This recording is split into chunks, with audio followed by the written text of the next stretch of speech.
అరే ఏంట్రా ఈరోజు మీరు బ్యాగే తీసుకురాలేరు? ఈరోజు భారత్ బంద్ రా. ఫస్ట్ పీరియడ్ అప్పుడే స్కూల్ బంద్ చేస్తారు. ఇంకా బ్యాగ్ తీసుకొచ్చి ఏం చేయాలి? ఒకేలా స్కూల్ ఓపెన్ అయి ఉంటాయి రోజంతా. అరే ఓపెన్ పెట్టారా? నేను రాత్రి న్యూస్ లో చూసిన ఈరోజు భారత్ బంద్ అని. అందుకే నేను కూడా బ్యాగ్ తీసుకురాలే. నువ్వే తిక్కరం లాగా అన్ని బుక్కులు పెట్టుకొని బ్యాగ్ తీసుకొని వచ్చినావు. ఏవ, ఏమోరా నాకు తెలియదు. లేకుంటే నేను కూడా బ్యాగ్ తీసుకురాకుంటుండే. బాబు ఇంకా బస్సు రాలేదా? రాలేదు అంకుల్, ఇంకా రాలే. టైం ఉంది. అవును, ఈరోజు భారత్ బంద్ అంటుంటారు. స్కూల్స్ ఉన్నాయా? ఏం లే అంకుల్, ఫస్ట్ పీరియడ్ వరకు పెడతారు. తర్వాత నోటీస్ వస్తుంది, అందరి ఇంటికి పంపిస్తారు అంతే. ఏమో కొన్ని స్కూల్స్ అట్లనే ఓపెన్ పెడుతుంటారంట. అట్లయితే మా అన్న వాళ్ళకి ఫోన్ చేసి పిలుస్తాం. వాళ్ళు వస్తారు, ఈ స్కూల్ బంద్ చేపిస్తారు. ఏం పిల్లలు ఉన్నారా మీరు? మంచిగా చదువుకుండా స్కూల్కి పంపిస్తే స్కూల్ బంద్ చేయాలని చూస్తారు ఇంద్ర. అంటే మీరు స్కూల్ కంటారా అంకుల్? ఎవరోజు కూడా డుమ్మ కొట్టలేరా?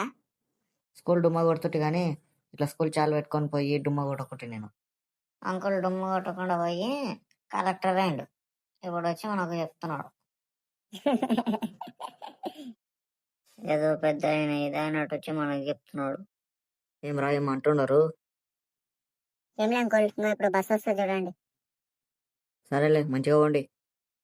రే అంకుల్, డబ్బులు పడ్డాయిరా రే. ఏడారా?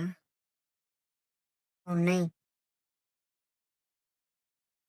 అంకుల్, ఇగో మీ డబ్బులు పడిపోయాయి.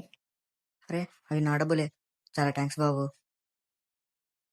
థ్యాంక్స్ ఏమొద్దు అంకుల్, మీరు ఒక ముగ్గురికి హెల్ప్ చేయండి. ఆ ముగ్గురిని ఒక్కొక్కరిని ఇంకో ముగ్గురికి హెల్ప్ చేయమని చెప్పండి అంకుల్. ఇలా అందరికి హెల్ప్ చేస్తే మన సొసైటీ చాలా మంచిగా ఉంటుంది అంకుల్. మిమ్మల్ని ఫస్ట్ చూసి ఏదనుకున్నాను, మంచి పిల్లల్లోనే ఉన్నారు. మంచిగా చదువుకోండి బాబు. అలాగే అంకుల్. ఏంటి బాబు, ఏం కావాలి? అదే అంకుల్, ఇందాక చెప్పినా కదా మీరు ముగ్గురికి సాయం చేయండి అని. అవును చెప్పినావు. ఏంది ఇప్పుడు? ఇప్పుడు మీరు మా ముగ్గురికి హెల్ప్ చేస్తే మేము వెళ్ళి వేరే వాళ్ళకి హెల్ప్ చేస్తాం అంకుల్. ఇప్పుడే కదరా మీరు మంచోళ్ళంటే. మీరు మంచోళ్ళే కదా అంకుల్, మా ముగ్గురికి హెల్ప్ చేయండి, మేము వెళ్ళి వేరే వాళ్ళకి హెల్ప్ చేస్తాం. ఏం హెల్ప్ చేయాలరా మీకు? మీ చేతిలో ఉన్న పైసల్లో సగం మాకు ఇవ్వండి, మేము వెళ్ళి ఆ సగంలో సగం వేరే వాళ్ళకి హెల్ప్ చేస్తాం. ఇదేం పాలసీరా మీది? ఇట్లా ఉన్నారు. స్కూల్ పిల్లలు అనుకుంటే ఇంత డేంజర్ ఉన్నారేమోరా మీరు ఇప్పుడే. ఏంటి అంకుల్ మీరు అలా మాట్లాడతారు? మేమేదో తప్పు చేసినట్టు. మీ డబ్బులు మేము చూడకపోయింటే అయిపోయేది కదా. వేరే వాళ్ళు ఎవరో తీసుకుంటుండ్రి, లేకపోతే మేమే తీసుకొని మాకు తెలియదంటే ఎట్లుంటుండే. మేము మంచోళ్ళం కాబట్టి మీ డబ్బు తీసుకొని మీకు ఇచ్చి అందులో సగం మాకు సాయం చేయనని చెప్తున్నాం, అంతే కదా. న్యాయం మీరే చెప్పండి అంకుల్. మరి ఏం పిల్లలు ఉన్నారా మీరు? ఇంత డేంజర్ ఉన్నారు. సరే తీసుకోండి.